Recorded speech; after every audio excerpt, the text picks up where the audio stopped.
کسی اور نے ملامت کی یا نہیں کی، تمہارے اندر کوئی شے ہے جو ملامت کر رہی ہے۔ دیکھو تم نے فلاں شخص کا دل توڑ دیا، یہ اچھا کام نہیں کیا۔ یہ ہے لوامہ جس کی قسم کھائی گئی، لا اقسم بیوم القیامت ولا اقسم بالنفس اللوامہ۔ یہ نفس لوامہ ہر انسان میں ہے، اور جیسے ہمارے ظاہری وجود کے تقاضے ہیں، بھوک لگتی ہے، پیاس لگتی ہے، اسے کپڑے کی ضرورت ہے موسمی اثرات سے بچاؤ کے لیے، یہ جو مانوی شخصیت ہماری اندر ہے یہ بھی کچھ ڈیمانڈ کرتی ہے، اور انسان اپنے آپ کو مطمئن کرتا ہے، ریشنلائز کرتا ہے، ٹھیک ہے یہ تو خرابیاں ہیں، لیکن میں نے یہ کام بھی تو آخر کیے ہیں نا۔ یہ انسان کی ایک لازمی ضرورت ہے، اپنے ضمیر کو مطمئن کرنا۔ اب دیکھیے ہمارے ہاں کے مختلف طبقات میں مختلف تصورات ہیں نیکی کے جو رائج ہیں۔ ہمارے ہاں ایک مذہبی طبقہ ہے جس کے نزدیک اصل اہمیت ریچولز کی ہے، عبادات کی ہے، رسومات کی ہے۔ معاملات میں وہ دھوکہ دے رہے ہیں، سودا کر کے پھر گئے، ان کے دلوں میں نرمی نہیں ہے، سائلوں کو دھتکارتے ہیں، لیکن ایک اعتبار سے بہت نیک ہے، سودی کاروبار کرتے ہیں۔ ٹھیک ہے بھائی، میں سودی کاروبار تو کرتا ہوں، میں نے مسجد میں تو بنوائی ہے، میں نے مسجد میں جھاڑ بھی تو لگوا دیا ہے، میں نے مسجد میں قالین بھی تو بچھوایا ہے۔ تو نیکی کا ایک تصور یہ ہے ہمارے یہاں، اس کے بالکل برعکس ایک تصور ہے جدید تعلیم یافتہ طبقات کا تصور۔ آپ نے بارہا سنا ہوگا گفتگو، بھائی اصل نیکی یہ ہے کہ کوئی کسی کو دھوکہ نہ دے، جھوٹ نہ بولے، وعدہ پورا کرے، اپنا فرض صحیح طور سے ادا کرے، کہیں ملازم ہے تو اپنے فرائض صحیح طور سے ادا کرے۔ باقی رہ گئی نماز روزہ، یہ تو انفرادی باتیں ہیں، یہ کوئی کرتا ہے تو اپنے لیے نہیں کرتا ہے تو کوئی بات نہیں۔ یہ دونوں ایک دوسرے کے بالکل برعکس تصورات ہیں، اور یہ ہمارے معاشرے میں جدید تعلیم یافتہ طبقات کا تصور نیکی اور ہمارے قدیم علماء اور ان کے زیر اثر جو عوام ہیں ان کے تصور نیکی میں یہ زمین و آسمان کا فرق ہے۔ آپ کو معلوم ہے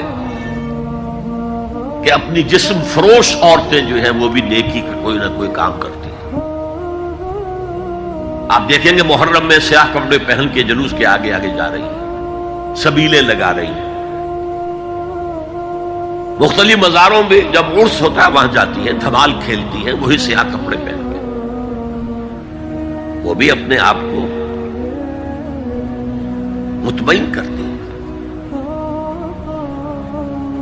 مشہور ہے ایک واقعہ شہنشاہ عالمگیر اورنگزیب کا، اس نے دلی میں گانے بجانے پر پابندی لگا دی۔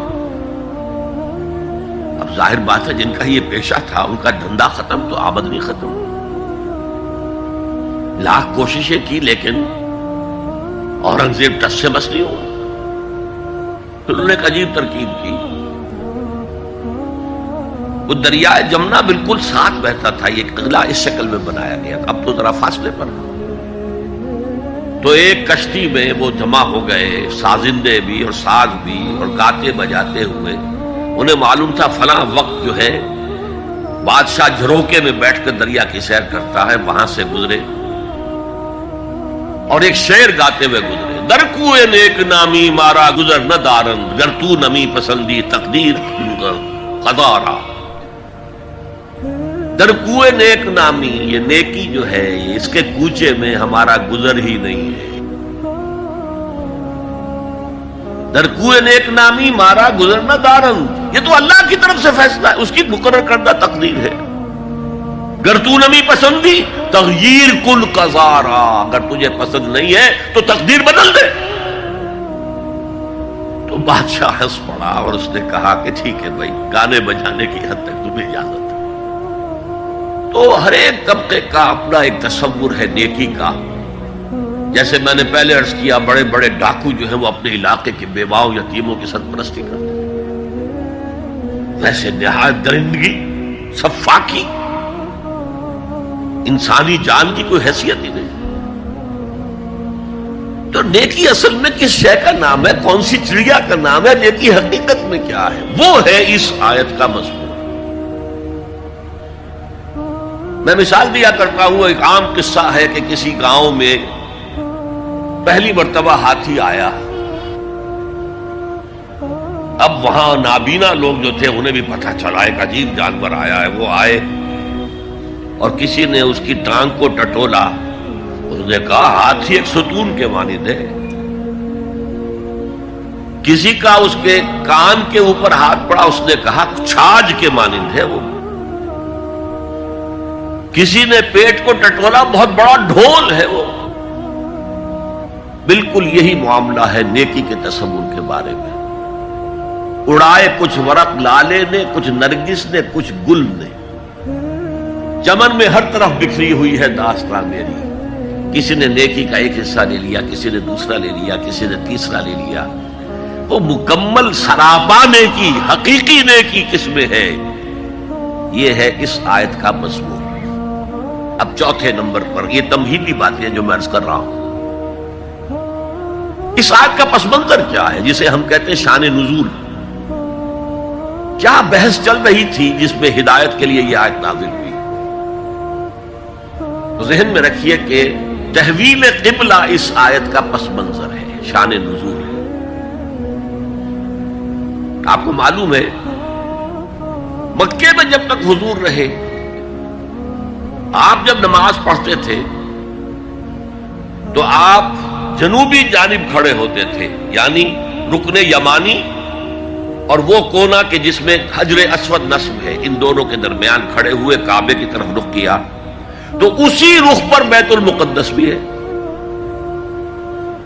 اسے کہتے ہیں استقبال قبلتین، دونوں قبلوں کا بیک وقت استقبال ہو گیا، رخ ہو گیا دونوں طرف، خانہ کعبہ کے بھی اور بیت المقدس کے بھی۔ مدینے میں آ کر تو یہ ناممکن ہے۔ اب اگر کعبے کی طرف رخ کرو گے تو بیت المقدس کی طرف پشت ہو جائے گی، وہ شمال میں ہے، یہ جنوب میں ہے۔ اگر بیت المقدس کی طرف رخ کرو گے تو کعبے کی طرف پیٹھ ہوگی۔ لیکن آپ کو معلوم ہے کہ حضور نے 16 یا 17 مہینے مدینے آنے کے بعد بیت المقدس کی طرف رخ کر کے نماز پڑھی۔ اب ایک شکل تو یہ ہے کہ یہ حضور کا ذاتی اجتہاد ہو اور اس کو اللہ نے تسلیم کر لیا ہو کہ ٹھیک ہے، یہ بھی ممکن ہے۔ اسے تقریر کہتے ہیں اصطلاح میں۔ حدیث کس چیز کا نام ہے؟ حضور کا قول یا فعل یا تقریر۔ پہلی دونوں چیزیں تو آپ جانتے، قول اور فعل۔ یہ تقریر کیا ہے؟ حضور کے سامنے کوئی کام کیا گیا اور حضور نے نہیں روکا، تو امپلائڈ ہے اس کے اندر کہ یہ کام حرام نہیں ہے، حضور کے سامنے ہوا ہے، آپ نے روکا نہیں۔ تو اگر یہ ذاتی اجتہاد تھا تو تقریر ہو گئی اس کی اللہ کی طرف سے، لیکن زیادہ غالب پہلو یہ ہے کہ یہ اللہ کے حکم سے حضور نے کیا، اور یہ حکم وحی خفی کے ذریعے سے آیا، اس لیے کہ قرآن مجید میں اس کا ذکر نہیں ہے کہ اللہ نے حکم دیا ہو کہ اے محمد صلی اللہ علیہ وسلم اب آپ اور آپ کے ساتھی بیت المقدس کی طرف رخ کر کے نماز پڑھے، یہ نہیں ہے۔ تو یہ وحی خفی، وحی جلی، وحی خفی، دو قسم کی وحیاں حضور کو ہوتی تھی۔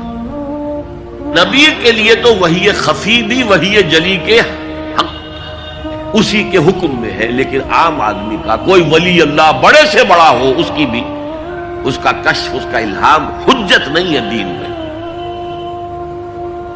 بہرحال یہ شاید حضور کو اللہ نے وحی خفی کے ذریعے حکم دیا۔ اس کا ایک بہت بڑا سیاسی فائدہ ہوا حضور کو، اور وہ یہ کہ مدینے میں آ کر آپ کا واسطہ پڑا یہودیوں سے۔ وہ بہت منظم تھے، تعلیم یافتہ تھے، بہت کلچرڈ تھے، ان کے ہاں فقہا تھے، ان کے ہاں مفتی لوگ موجود تھے. اگر فوری طور پر تصادم یہود کے ساتھ ہو جاتا تو حضور کے قدم مدینے میں جمنا آسان نہ ہوتا. یہ جب آپ نے بیت المقدس کی طرف رخ کر کے نماز پڑھی تو یہودیوں نے سمجھا چلو کوئی بات نہیں ہے، تو ہمارے کیمپ فالوورز ہیں، ہمارے قبلے کا رخ کر رہے ہیں،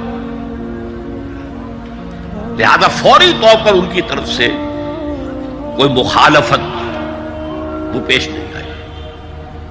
اور اس 16 مہینے میں حضور کو اپنے قدم جمانے کا مدینہ منورہ میں پورا موقع مل گیا. بلکہ پہلے 6 مہینے اس میں جو ہے بہت ڈیسائسو ہے. 3 کام آپ نے 6 مہینے میں کیے ہیں تو بالآخر بہت ہی زیادہ فیصلہ کن ثابت ہو.